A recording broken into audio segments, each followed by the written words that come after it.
Good afternoon, everyone, and welcome to the UPMC Rooney Sports Complex here on the South Side. Bob Pompiani with you, soon to be joined by Missy Matthews. Thank you for joining us here on KDK Plus and all the Steeler digital platforms. It is a Tomlin Tuesday.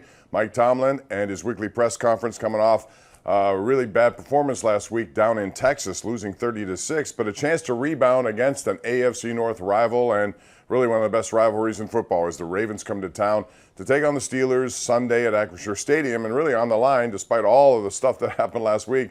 With a win, the Steelers could move into first place in what has been a very unpredictable AFC North so far. Baltimore comes into town, very impressive win against Cleveland, 27-28-3 last week. And Lamar Jackson is doing Lamar Jackson stuff with 4 touchdowns, 2 passing, 2 by running. They have a new offensive coordinator, but it hasn't changed the way they do business. Mike Tomlin is ready to talk about the Ravens and also what happened last week and the injuries that they sustained in that game right now. Good afternoon. As always, I'll start with a brief overview of our last performance, and obviously not the type of performance we desire. We came in, we looked at it yesterday with our football team and made some acknowledgments. There were several things that were very disappointing about the game. I think chief among them was the fact that Houston, we thought, were more physical than us and played harder than us. And that's something that's got to change immediately. I felt that in stadium. I expressed that after the game. And so we got to look at what we're doing in an effort to make sure that that doesn't reoccur. And specifically, in terms of the structure of preparation, it makes us look at our practice attire. The last couple of weeks, due to a variety of circumstances, short weeks via Monday Night Football, short weeks because of travel adjustments, et cetera, we've been in helmets in preparation. And I think the start of that game, us warming up to the physicality component of it, probably had something to do, particularly at the early stages of the season in terms of development and fundamental development, practicing in helmets. I thought they had better pad level, particularly early in the football game on both sides. And I just thought that that was a catalyst in terms of how this game got started. We chose to defer in an effort to start fast. They had a 15-play drive, and so that wasn't what we were looking for. Within that drive, we had them in second and long several times. I didn't think we played really good in second and long circumstances. But again, I think a lot of it has to do just generally with physicality. And we warmed up to the physicality component of play, and you can't do it. If you do it, you spot people 13, 16 points. You're running on the beach at that juncture, and that's what the game felt like for us. Obviously, in the second half, we were able to gain some traction in that regard and win the line of scrimmage more consistently on both sides. That could be reflected in the establishment of the run game and some quick 3-and-out like possessions on defense. But our inability to finish those drives in the form of touchdowns kept the margin where it was, and as the game wore on, it ended up being the result that it was. And so, that's kind of an assessment of it, if you will. The physicality component of it is something that has our attention, particularly as we prepare to get ready for the Baltimore Ravens game. Those of us that have been in this game, we understand what that's about. But largely, obviously, there's a lot of things that we got to do better in all 3 phases so that the results of games don't look like that. But the physicality component is something worth mentioning because we cannot compromise that. We're still very much a group in development in terms of, division of labor and rhythm and things that we do extremely well. And so we're still working and developing in those areas. Probably took a step back in some of those areas, but that's less significant, really, to be quite honest with you, than the physicality component. We probably took a step back because of the lack of physicality. If you look at the run game specifically, there wasn't a breakout run from a defensive perspective that maybe there was in Cleveland or San Fran, but they had a successful run game nonetheless because the pile fell forward. And that's what I'm talking about when I'm talking about the impact of a day in pads, what it could provide us, and we better take full advantage of it in preparation this week. We got the pad level down. We got to come off blocks. We can't trade one for one. That's how you stop the pile from falling the wrong direction.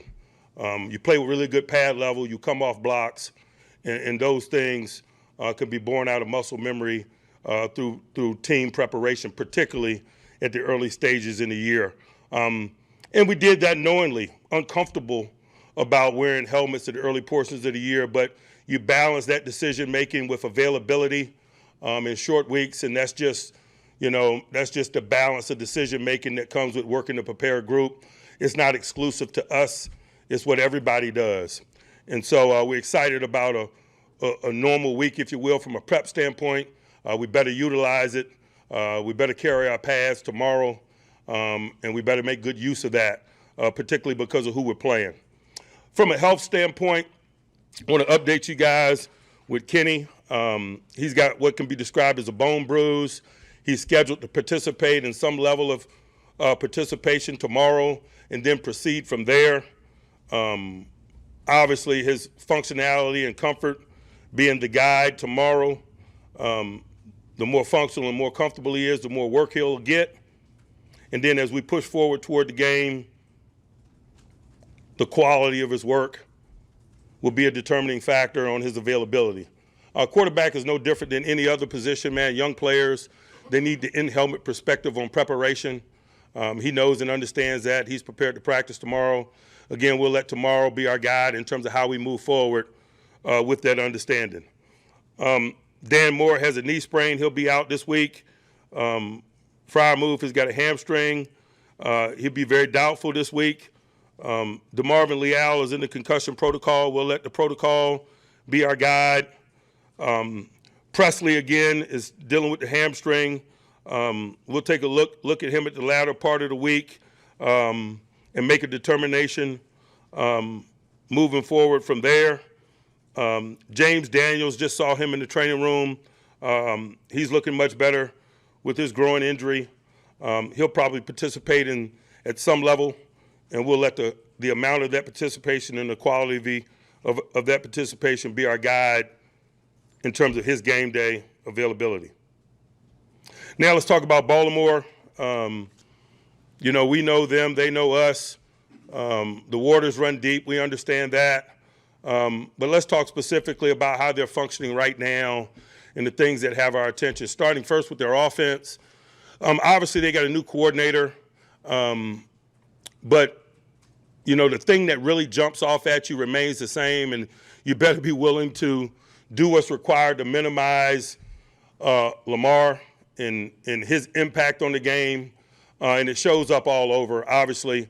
They're spreading the field out, and he's reading full fields in the passing game, spreading the ball around. Obviously, Mark Andrews he's got a long-term relationship with, and the production speaks for itself. A couple touchdowns last week. He's been warming up to it. I think Mark was slowed during team development and maybe missed week one. The more recent games, you see him gaining his traction and the relationship between those two. Zay Flowers, can't say enough about him. Dynamic player.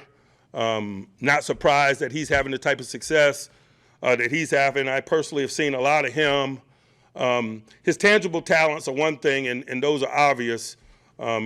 He's got really good speed, short area burst, change of direction, and body control and those things. But I quickly understood about him, and from watching him at BC, that the interesting component of his calling card is the fearlessness in his play. He is fearless. He runs into dark places at full speed. He's combative in his play. That's probably the platform that provides him an opportunity to make the type of plays that he makes. He will not be intimidated. He is combative and competitive in all circumstances. Quite honestly, I've never seen him flinch, and I've watched a lot of football of that young man, obviously, because he played at BC. In the run game, it's still very much Lamar-centric. He is their leading rusher. He's got 4 rushing touchdowns. They got a new coordinator, but their willingness to run him, particularly from a design run standpoint, red zone, if you will, situational ball is still very evident.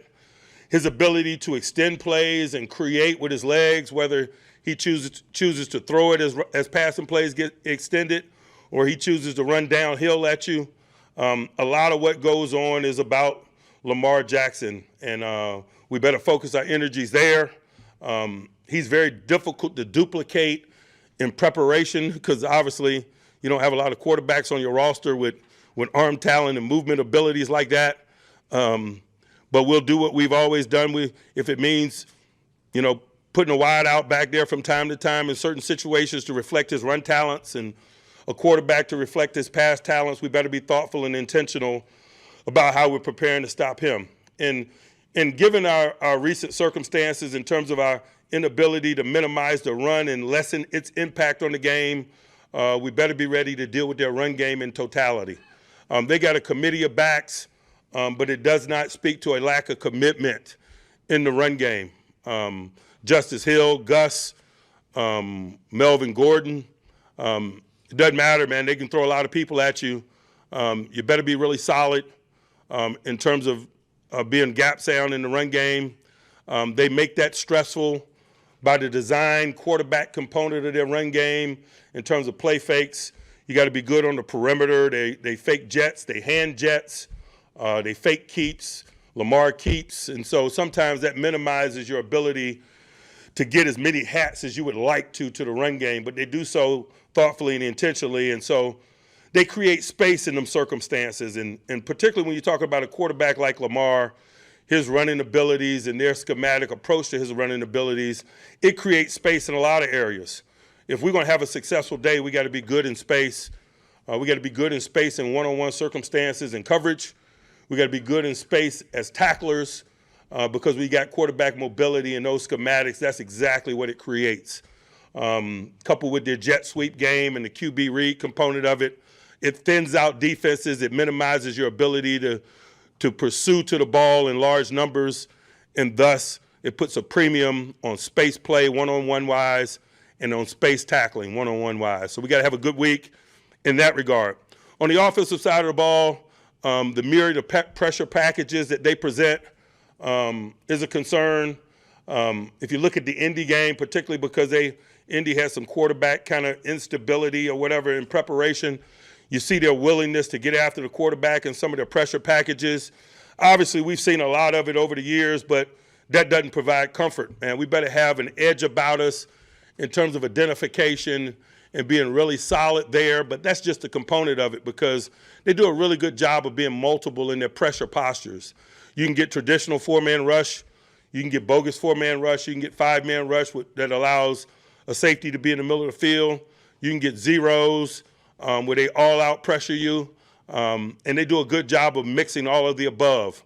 And so the intellectual component of it is just a part of it.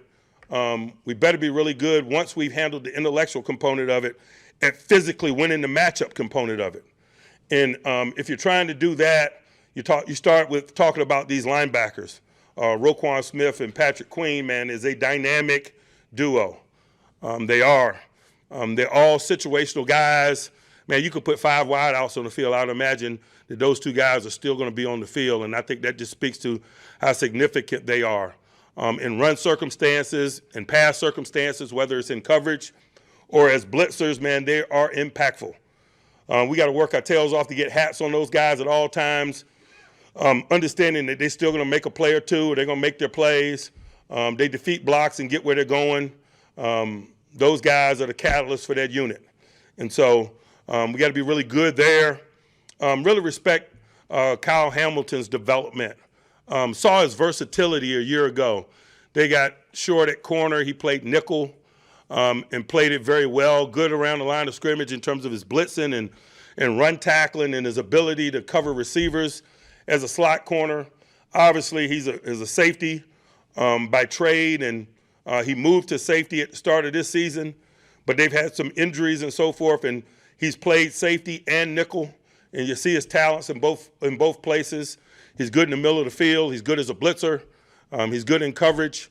And evidently, obviously, he's smart because of all the things that he does for them.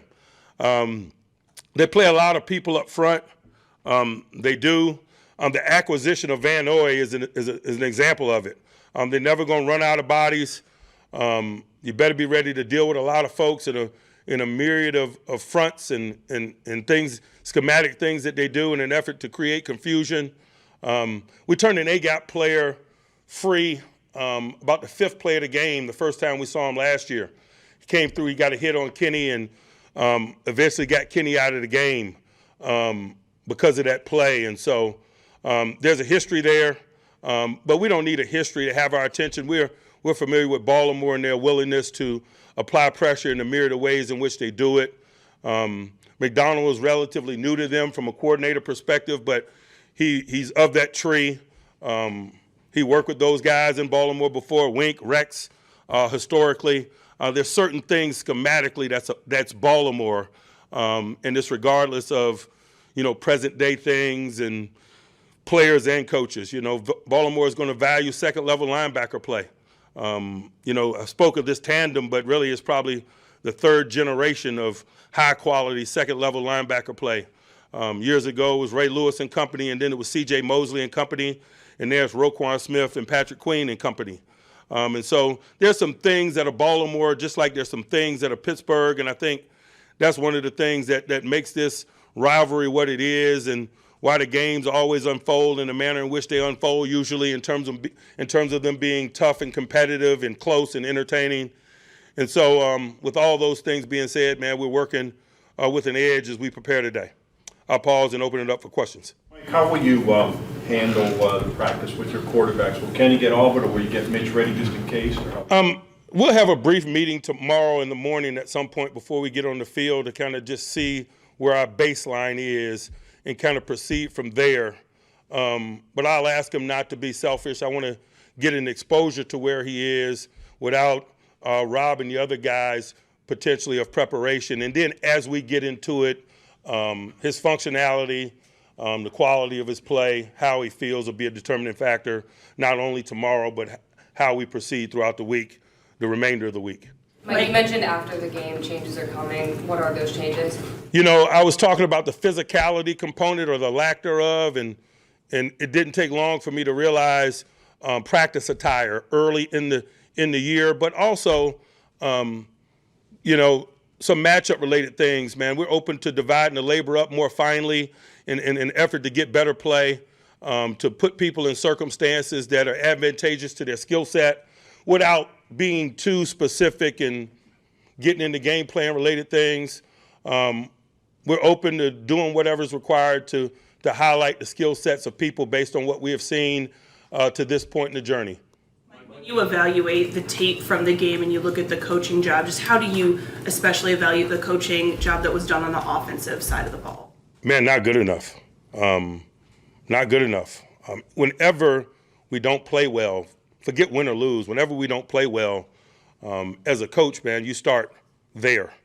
And so that's where we always start. And particularly at the early portions of the season, forget whether or not you're playing poorly or you're losing. There's a get better component of this process, particularly at the early stages of the year, and it has a lot to do with coach decision making, how you structure preparation, how you allocate time in preparation in terms of the things that you highlight about what other people do and the amount of physical reps that you tee up for things that you prepare to do. All of that is coaching and elements of coaching decision making and strategy. And so I'm always looking at that, but obviously based on the result of that last game, certainly. Talk about it when you talk about a division of labor, especially with players. Does any of that extend to coaches, whether that's changing who's calling the plays, anything like that on the offensive Not side? at this juncture, no. Why have slow starts been, you guys have struggled to keep the ball early in games. That would hint that the game plan is maybe not up to par. What's your level of confidence in that knows? And sometimes the game plan being up to par or not being up to par has nothing to do with the schematics, but our presentation of the schematics, the training, how we allocate physical reps in preparation, the amount of fluidity and understanding being displayed by the players early on in the game. All of that is coaching and coaching-related decisions in terms of the positions that we put them in during the course of the week. And so, yes, you do look at the game plan, but not just solely the concepts.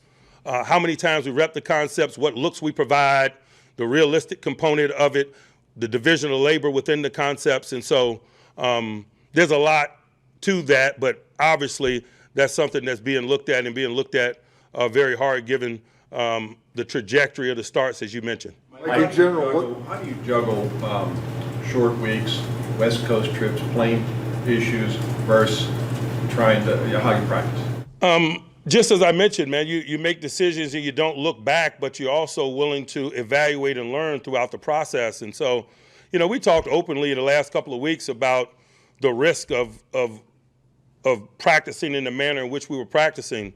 But, as we saw it, that was the best course of action to take, not only because of the short week component of it, but because of the limited number of players available to us.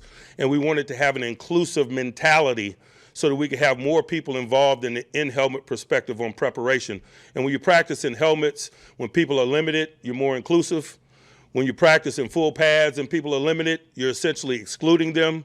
And all I'm saying is based on the result of us not being as physical as we'd like to be, I'm probably going to be more exclusive than inclusive this week in our practice. And so those that are limited, a guy like James Daniel, this will be a tougher train to get on this week, maybe than in recent weeks, because we were only practicing in helmets, for an example. In general, what's your theory on the impact of play calling on production? And looking at your first month, how do you assess your play calling? It is a significant component of production, as is, player talent and preparedness. You tell me a specific play, I'll tell you how those variables weigh out. I think in any specific instance, those variables weigh out differently, but they're all significant components. You got to draw up really good stuff. You got to get good people. You got to train them. You got to put them in position to be successful. Obviously, we haven't done enough of that to this point. Specific, the 4th and 1, bad call or bad execution? There's a lot of variables at play. The bottom line is it wasn't a good call because it wasn't productive. But to be completely transparent with you, we lost a lot of short yardage personality because of Dan Moore and Pat Freiermuth. We lost all our big packages. Broderick Jones was already on the field. And so we probably had to get out of our intended box, if you will, in that circumstance because of lack of player availability at that point in the game. But such is life, man. This is the National Football League. There's not 100 guys standing on the sideline. There's an attrition component to play, and it's borne out in matchups. It's borne out in decision-making. And that's one instance where we were in less than ideal circumstances because of lack of player availability. Mike, will there be any changes in the secondary, especially after all the big plays given up against you? We're going to look at how we divide the labor up, as I mentioned earlier when I talked about it, in an effort to highlight some people. But I won't get any more specific than that. I don't believe that's necessary. Mike, what do you want to see better from Kenny? I want to see him make fluid decisions, particularly at the early stages in games. I think as plays get extended, particularly early in games, it increases the potential for offensive negativity and defensive positivity. And so I think a component of us getting off to more fluid starts is more fluid decision-making and things happening more on rhythm. And so I think that'll be a focus for him and for us because it's not just him. We got to be assignment perfect. If we want the ball to come out on time, guys got to be where they need to be. They got to win individual one-on-one matchups and do so quickly. We got to protect them. As I mentioned, he got hit on the 5th play of the game last year, and that altered his day in a significant way, and that was a rhythm pass. But you can't cut people free in the A-gap. And so it's not only him, it's us, more fluidity in our starts, more rhythm, particularly to our rhythm structures. Play extensions aren't necessarily good, particularly at the early stages in games. To Mike's point about the 4th and 1, which you brought up about the concerns of Freiermuth and Moore being out, was that at all then, did that bring up the prospect of kicking the field goal perhaps? Was that under consideration? It really was, but that was my initial thought. But at some point, you got to draw a line in the dirt. We had momentum and rhythm. We had converted 2 field goals. I wanted to win that circumstance and keep the pressure on.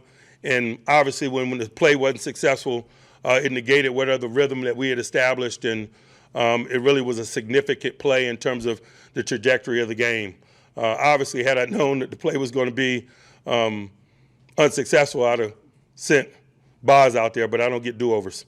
Do you believe it's capable for play calling to be somehow split up between two people in game, or is logistics don't allow it? I think play calling oftentimes is rest in more than one place, but I don't think we talk about it a lot in settings such as this. Either by game plan or by design from time to time, play calling is a cooperative on offense and defense. A secondary coach might have a strong feeling about a third down and long and might dictate that call. An offensive line coach might have a strong feeling about a short yardage circumstance and dictate that call. As examples, I might have a strong feeling about any circumstance, particularly those that are weighty ones. A possession down in the red area or backed up or what have you. And so there's primary play callers, and obviously that's Matt and TA. But for a variety of reasons, week in and week out or circumstances, it's capable of being a collective and sometimes more than others. Just to confirm, if Kenny can't go on Sunday, it will be Mitch. Certainly. And you mentioned after the game the offense needs to show play with more heart. How do you coach heart? No, he probably referred to his heart, but it's probably about playing hard, which is what I talked to the team about before we opened the locker room to the press. And so it's probably an interpretation of that discussion. They played harder than us. We got to tip our cap to them for that, but we got to rectify that. And the quickest way to rectify that is to acknowledge it sooner rather than later. I didn't waste any time in doing so. I talked to the team about it immediately after the game. I talked to you guys immediately about it after the game. I talked to the team yesterday about it in our tape review. And all was done in an effort to change that narrative. That can't be a component of how games unfold, regardless of whether we win or lose or win close games or are not in close games. The physicality component of it needs to be non-negotiable. That's just how we function. That's Pittsburgh Steelers football.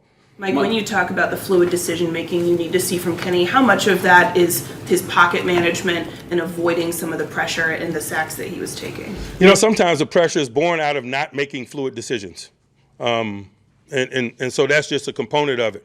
It's not only a challenge that he has, it is a challenge, as I mentioned, that we have. There are a bunch of variables in terms of our offense operating, particularly from a possession down perspective and drop back passing circumstances with fluidity. The screens and toss plays that Houston did well, particularly on their first drive. What do you guys have to do better there, and are those components at all what Baltimore tries to do? What blocks make tackles? That's how they got back on schedule. As I mentioned in my opening, they had a 15-play drive at the early portions of the game. A lot of it was on second down. I thought largely we did the job at the early stages on first down. I thought they got back on schedule with the things that you mentioned. And it's about whooping blocks and making tackles. People always screen us, like everyone screens us. I'd imagine Houston did an off-season study and studied AFC North football. When you think about the Cleveland Browns, you think about screens to Njoku. When you think about the Baltimore Ravens, you think about screens. Cincinnati, everybody screens us in an effort to slow down our pressure packages. That's every week business for us. We didn't do a really good job of defending it last week, and so I don't know that Baltimore is going to react or respond to that. Baltimore has always run a lot of screens against us. Everybody in the AFC North has, and I'd imagine that's where Houston got the idea from. Mike Broderick Jones, got more exposure this last game due to Dan Moore's injury. As he prepares for his first start now, how do you assess his development through the first couple of weeks? I think he's been practicing really well. I feel really good about what he's done to tee up his performance from a practice perspective, the amount of urgency that he has, the quality of his play. He's gotten his feet wet now. I thought the quality of his play improved over the course of the game. Oftentimes when you get inserted into a game like that, you got to get on a moving train, and you feel some of that. That was evident. I think he gave up a pressure on his first snap, but I thought he got better throughout, and I think it's reasonable to expect him to be really solid with a week's prep. Mike, last week you talked about the importance of preparation for what opponents are trying to do and clearly conveying that message to your players as far as a coaching staff. What do you guys have to get better as a coaching staff to achieve that, the conveying part of that? I don't know that we were surprised by anything that they were doing in reference to what you specifically asked. As I said, I thought the texture of the game was about their physicality and our lack thereof. And so sometimes that's not knowledge-based. Mike, with you guys having a bye after this game, will that factor at all into any of these injuries and whether guys might be able to go? Man, we have all eyes on this Baltimore Raven game. We're not making any long-range decisions or decisions with anything else in mind other than putting our very best foot forward this weekend and winning this football game. Mike, has Joey Porter earned more reps, and if not, how close is he to being a bigger factor? Very much like Broderick Jones. I think the trajectory of his practice has been really good, and I think his play reflects that. I think he's had an opportunity in recent weeks to really develop more components of his game. For example, we give Pat Wednesdays off. He's a veteran corner. That serves him from a physical standpoint. He doesn't require as many physical reps in an effort to be ready to play. But more importantly than that, it provides physical reps for a guy like Joey. In all circumstances. He's been playing in one-dimensional passing circumstances, 2-minute, third down, things of that nature. Wednesdays are big days for him when we rest Pat and he gets an opportunity to work first and second down football and work the totality or the base, if you will, of the installation. And he's been doing a really good job with that in recent weeks. And so we're getting really comfortable with some of the things that we're seeing from him across all circumstances. And so he's positioned himself to be more of a factor moving forward for sure. As you think about the lack of physicality, do you think there's something at play beyond just, hey, we didn't practice in pads this week? And are you concerned about your players' commitment to the process? No. What gives you that confidence? I work with them every day. It's my job to have a pulse of the group. And, in the midst of that game, I'm standing on the sideline saying we're practicing in pads next Wednesday. Mike, you're a member of the competition committee. The tush push was used by several teams this weekend to varying degrees of success. As a person on that committee, is that a play that should continue to remain legal? We had a discussion on it in the offseason. We chose to do nothing. That is the committee's position, and so that is my position.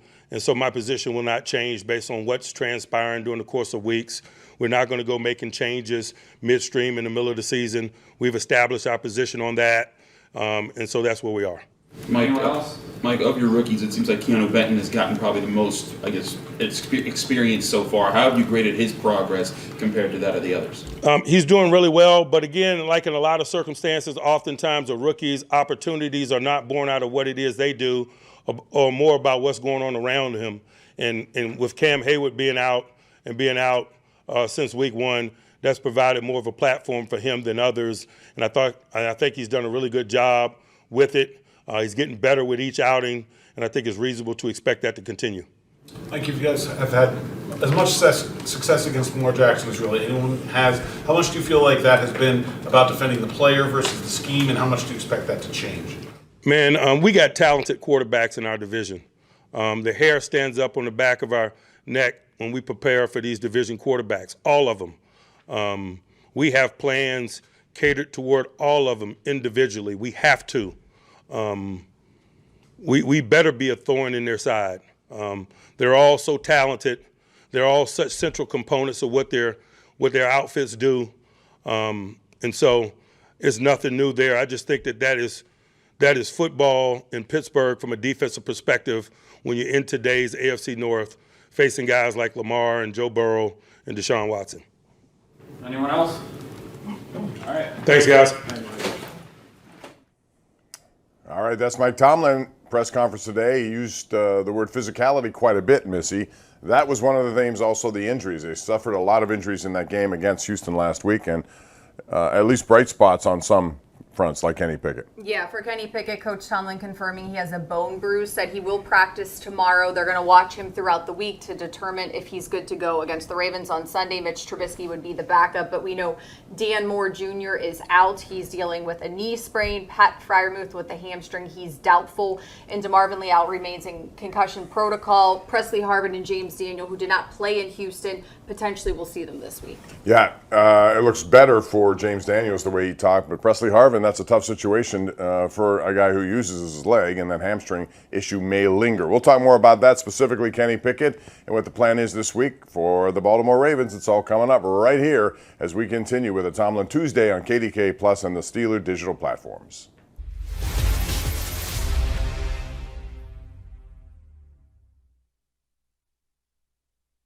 Calling all football enthusiasts. Immerse yourself in the captivating world of the Steelers at the new Steelers Hall of Honor Museum located inside Acrisure Stadium. Explore over 10,000 square feet of history where interactive videos, music, and engaging exhibits await. Feel the thrill of the broadcast booth as you make your mark on a historic Steelers play call. Plus, get up close to the iconic Super Bowl rings, game-worn uniforms, and priceless artifacts. Plan your visit today at Steelers.com/museum. Kelvin just said it's one of the losses that if you want it to sting, you want to remember something like this. Yeah. First, like, real game plan, and it's a loss, so it's like it's just adding fuel on the fire for me to enhance and get better, like at a rapid pace. I know you weren't in there at the beginning of the game, but why the slow starts? You just got to put it on us, You just got to execute. Got to be able to execute what coach is calling. And, just go out there and be able to give it our all, every play, no matter what it is. And, just do it to the best of our ability. Your first real opportunity out there, I mean, outside of the score, how'd you feel? It's good play. A lot of things to get better on, so I can't wait to get in the lab, film room, correct those mistakes. Did C.J. Stroud surprise you guys at all out there? He's a good quarterback. He's going to be a great quarterback in this league. It was no surprises. I said it earlier in the week. They're doing a good job of putting him in positions that makes him comfortable with their offense. And, he's not making bad plays to keep their offense. He's keeping their offense on track. He's not making bad plays. So when you can do that as a quarterback, you always going to give yourself a chance to operate well. Is this the type of loss you guys can shower off, or you have to let something like this thing? Nah, you got to correct this. I don't feel like no loss you can shower off. You got to correct this.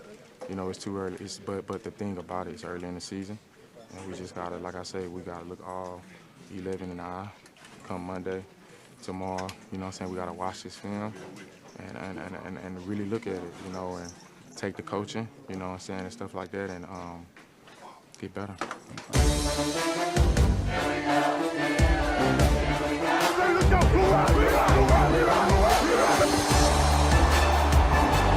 oh boy, this crowd is alive. Wow, touchdown Pittsburgh. This has got to be a moment to be shared with everybody. Great catch, another magic moment. And this crowd's going to bench it.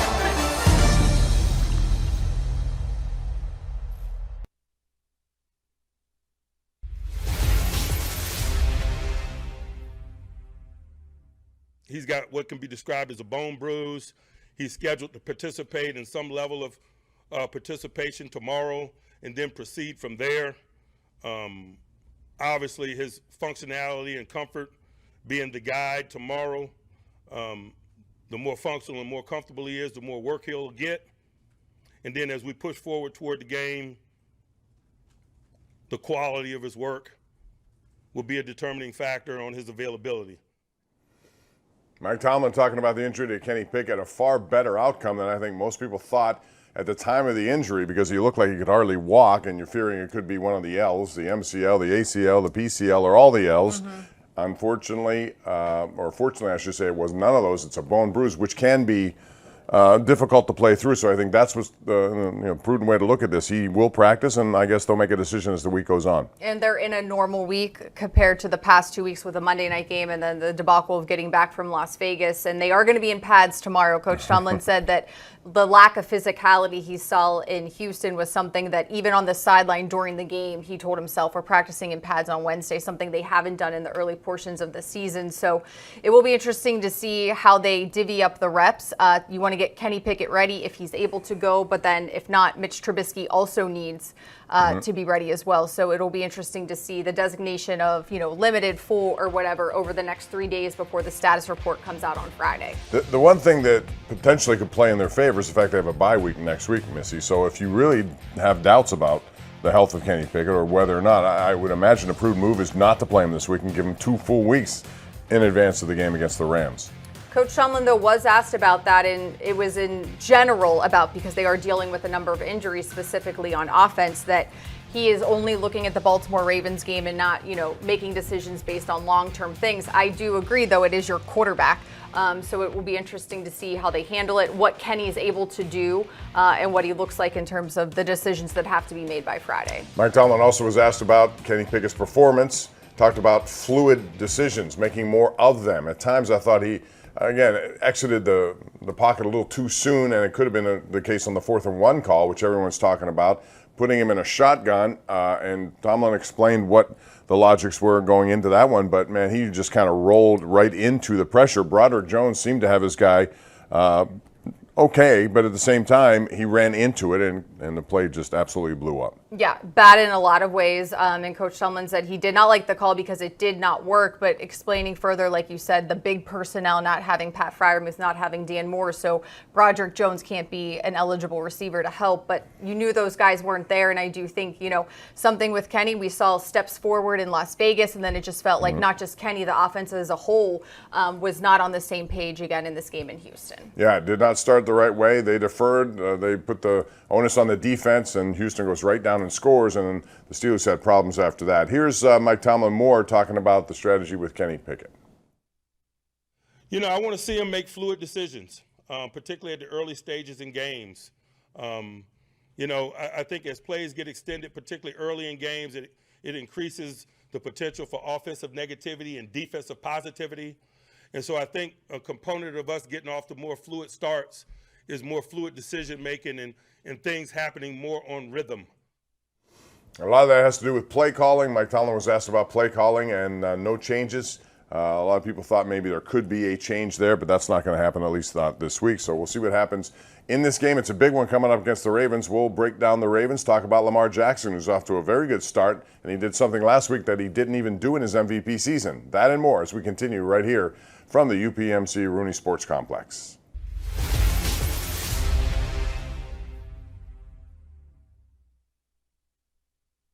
Gear up with game day necessities at the official Steelers Pro Shop located at Acrisure Stadium. Get the latest sideline gear, jerseys, terrible towels, memorabilia, and custom exclusives directly from the team. You can also gear up online at shop.steelers.com. From the offensive perspective, just what happened today, Mason?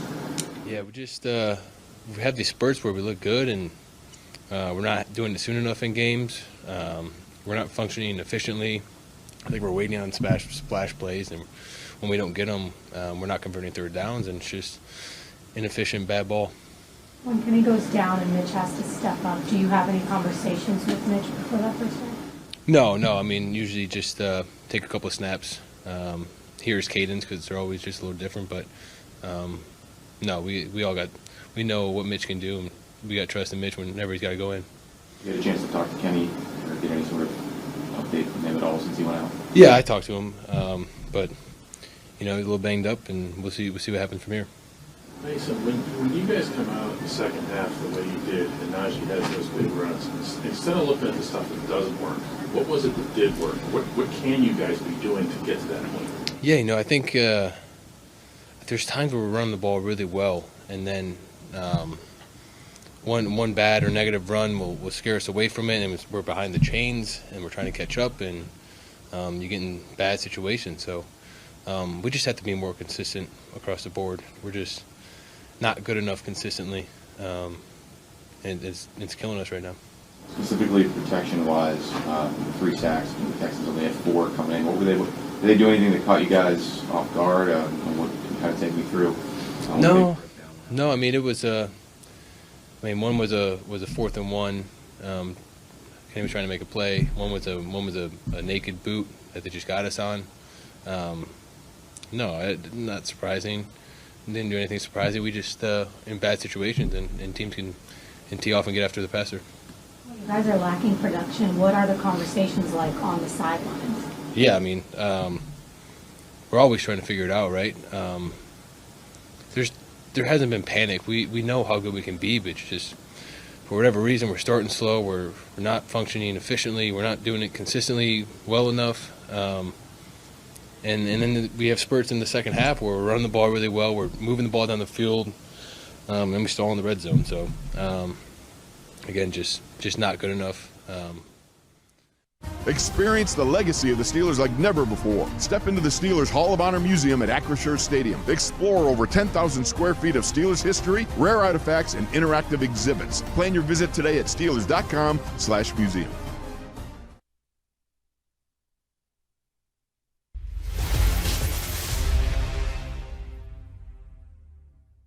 You know, the thing that really jumps off at you remains the same, and you better be willing to do what's required to minimize Lamar and his impact on the game, and it shows up all over, obviously. And it showed up last week in Cleveland. He did something that he didn't do in his MVP season, Missy. 2 touchdown passes, 2 rushing touchdowns. He has 8 touchdowns, 4 of them with an arm, 4 of them with a leg, and 1 interception. So he's protecting the ball and doing a lot. I wondered about what difference we would see, but apparently not much between Greg Roman's offense and Todd Monken's offense. He looks very comfortable, very accurate, and just running through him obviously is how their offense works. But Baltimore has scored touchdowns on 12 of 15 trips into the red zone. Wow. The best percentage in the NFL. Something for the Steelers defense. They're going to have their hands full just how consistent they played against this Browns team, a good defense that the Steelers faced just a few weeks ago. My math is not very good, but that's like 80% conversion in the red zone. That's been one of the problems the Steelers have had. So like plays like this one, and Mark Andrews is always on the receiving end, it seems. If he's going to zero in on one guy, it would be him. Although Zay Flowers is really good. They brought in Nelson Aguilar, not to mention OBJ. So they do have options in the pass game. Yeah, and I think there's some of those guys that are hurt, but Zay Flowers, the rookie who you mentioned, just a physical guy, seems like he fits the AFC North prototypical wide receiver who is not afraid, to go against some other people. Yeah, as Mike Tomlin said, he runs into dark places with speed, and he is not intimidated.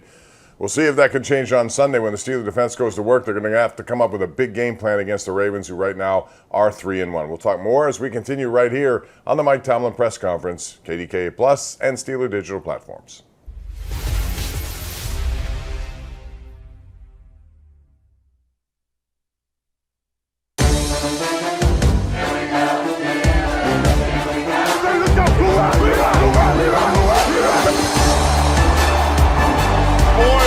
This crowd is alive. Wow, touchdown Pittsburgh. This has got to be a moment to be shared with everybody. Great catch with another magic moment. And this crowd's in a frenzy.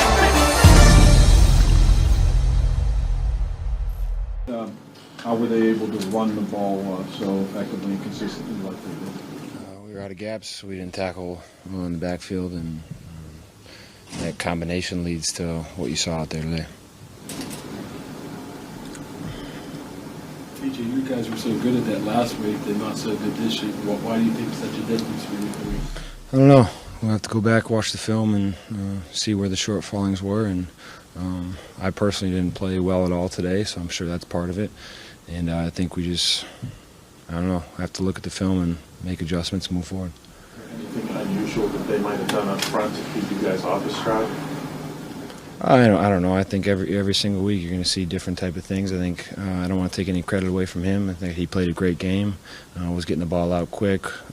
Was getting the ball in his playmakers' hands. Was able to extend some plays, and they were able to run the ball too, which controlled the time of possession and kind of just the tempo of the whole game. After winning a couple games, gaining some momentum, was it surprising and disappointing to come out and play like that today? No doubt. Anything else? What do you think it is? Is it just execution, or is it more what they did? It's us, you know what I'm saying?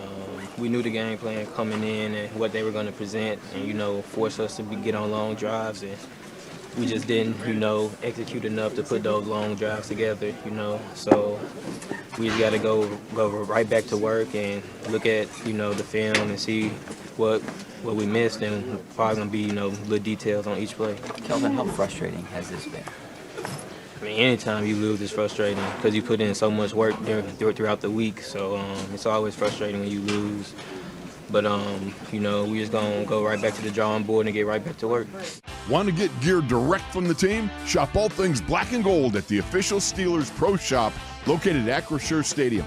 Get the latest sideline apparel and hats, jerseys of your favorite players, authentic memorabilia, custom gear, and exclusives you can only find here.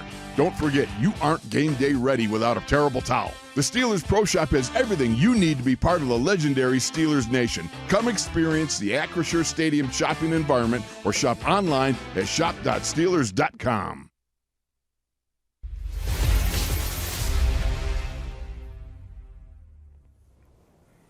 Anytime you play the Baltimore Ravens, you got to deal with their defense, specifically their inside linebackers, two of the best in the business. And Roquan Smith, they acquired him last year, and Patrick Queen. And as Mike Tomlin said, they don't come off the field regardless of the down and distance.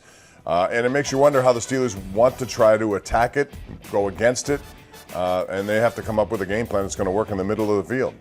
Yeah, and I think, you remember what they did here in Pittsburgh last year. Obviously, the Steelers got the better of them at the end of the game in Baltimore towards the end of the season.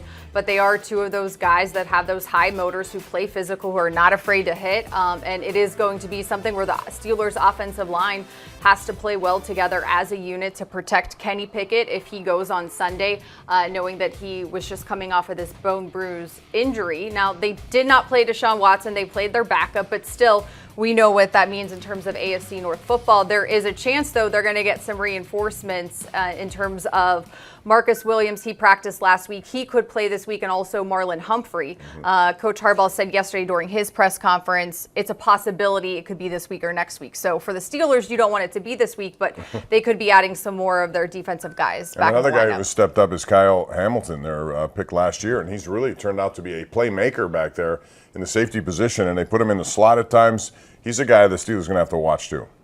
Cal Van Noy making his debut against the Browns. They recently added him. So they have a lot of that depth, a lot of guys that can go, and getting some guys back from injuries as well. Yeah, you see their defense, they're opportunistic. One of the things they'll do is come up with plays. In this instance, Cleveland had the ball at the 20. They moved it to midfield, and then they make this play. And anytime you make mistakes against them, it's never good. Missy, it's one of the things, too. You come into this game and you expect it to be a one-possession game. Every single one of them, it seems like it goes down to low scoring, and a field goal will decide it. You got two of the best going in that department, too, with Tucker and Boswell. Yeah, it always feels like, especially at home in Pittsburgh, maybe not last year so much when Mitch Trubisky came in for Kenny Pickett when he was knocked out, but it is always one of those guys deciding the game for them. You think of the, Christmas Day game with Antonio Brown, the Immaculate Extension. There's just so many different memories when you think of this matchup. All right, another edition of it will come up on Sunday, 1 o'clock. You'll see it live on KDK. We have 2 hours of postgame on KDK+. We'll be back with some final thoughts on this Tomlin Tuesday right after this.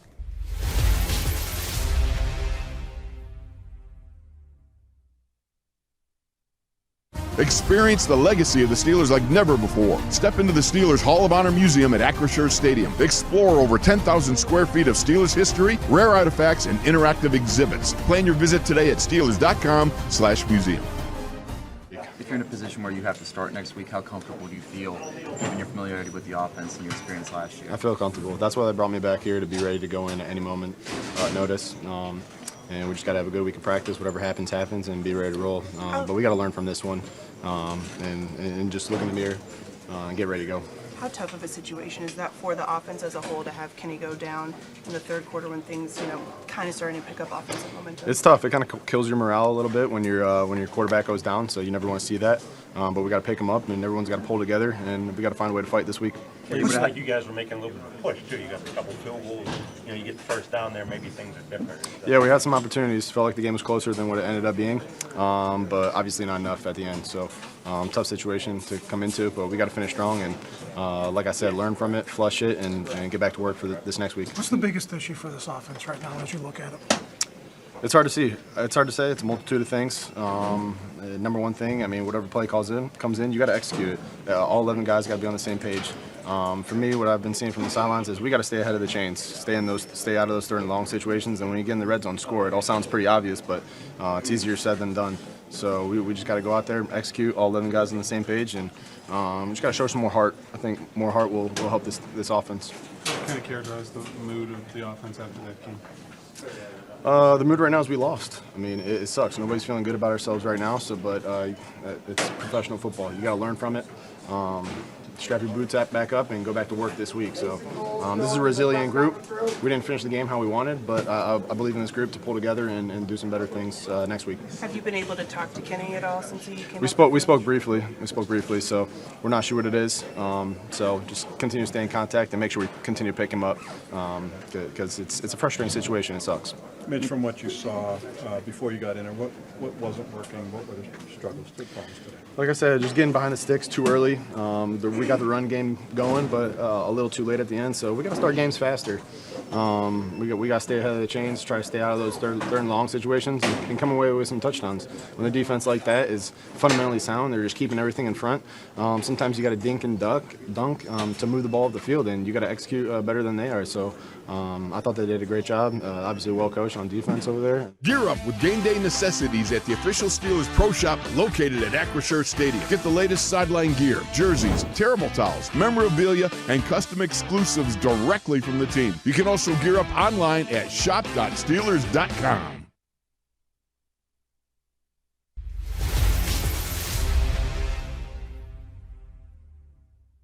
We give Pat Wednesdays off. He's a veteran corner. That serves him from a physical standpoint. He doesn't require as many physical reps in an effort to be ready to play. But more importantly than that, it provides physical reps for a guy like Joey in all circumstances. He's been playing in one-dimensional passing circumstances, 2-minute, third down, things of that nature. Wednesdays are big days for him when we rest Pat and he gets an opportunity to work first and second down football. Mike Tomlin said after the game on Sunday he would make changes. Those changes basically result in, practicing with pads, being more physical, but this could be one of them too because Joey Porter Jr. has gotten more time and quite frankly their play at the cornerback position has been rather inconsistent. Right. You could go back to the Vegas game and say they had 3 picks, but agree in terms of just the overall sample size of the first 4 games of the season. I do think division of labor is something where we can't see the changes. When the Steelers released their depth chart with the weekly release today, just a few maybe quick changes, Calvin Austin over Gunnar Olszewski, but in terms of defense, a lot of oars. So maybe that's just a little bit of a message, not that players are probably looking at them, and maybe that's something that we will see against the Ravens. One of the things that's never a good thing is to see your free safety, Minkah Fitzpatrick, lead the team in tackles week after week. In fact, he's on pace to break his own record. That normally means things are going down the field a little too easily, and they need to change that. In fact, they got to get him more involved, I think, somehow, some way. Yeah, and I think they're using him a little bit differently too, but I agree if they can maybe use Patrick Peterson in the way that they said they would once he was signed this offseason, playing more of the slot, things can change there, but it will be interesting to see how many snaps each guy gets. All right, Missy, it's been fun. We're done. All right. Good to spend some time with you on this Tuesday. We'll do it again next week, even though we have a bye week coming up on Sunday. It's the Ravens and Steelers, 1 o'clock on KDK, followed by 2 hours of postgame on KDK+. That's going to do it for Missy Matthews and everyone here. I'm Bob Pompiani. Have a great week, and we'll see you on Sunday.